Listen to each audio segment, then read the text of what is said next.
Mars 2020, l'Europe se retrouvait confinée du jour au lendemain.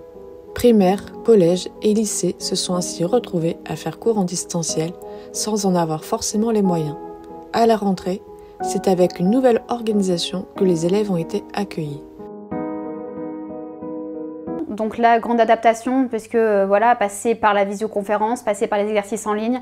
Alors j'ai énormément de chance, le collège dans lequel je suis a des tablettes pour tous les élèves. L'organisation, ça a été très difficile au départ. On faisait ça sur la web de l'école et puis finalement on a trouvé une plateforme pour pouvoir faire les cours. En début d'année, les élèves étaient assez inquiets parce qu'ils pensaient peut-être avoir des lacunes par rapport aux années précédentes. Et cette année, quand on a repris l'école, ça a été très difficile parce qu'on a eu 6 mois de coupure. Donc ça a creusé les écarts entre certains élèves. Les élèves de 6e cette année sont un peu moins matures que les élèves d'habitude, mais on ressent ça aussi sur tous les autres niveaux. Suite au premier confinement, comme on est restés tous à la maison, qu'il n'y avait pas école, on a ressenti une différence de maturité entre les enfants quand on est revenu à l'école. Ils ont été lâchés pour certains dans le grand bain avec quelques parents qui n'ont pas forcément pu s'occuper d'eux tout le temps puisque eux aussi ont dû pallier à ce problème Covid en ayant du télétravail. On a aussi du mal à avoir un suivi comme ça avec certains élèves parce qu'il y en a certains qui sont beaucoup absents et je les trouve aussi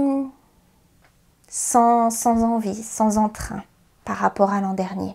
Tout ce qui est un peu plus ludique dans notre travail, on ne peut pas le faire cette année. Ensuite, le port du masque, c'est très difficile pour les langues parce que on travaille beaucoup la prononciation. Le masque gêne grandement à la compréhension parce que nous ne pouvons pas montrer notre bouche, nous ne pouvons pas montrer la position de notre langue pour nos mots pour les élèves, pour qu'ils puissent bien comprendre et puis pour que nous on puisse bien les entendre. Parce que moi j'ai eu du mal à comprendre certains enfants, surtout les plus timides, parce qu'ils parlent tout bas et avec le masque on n'entend pas bien. Mais bon, finalement on s'habitue quand même.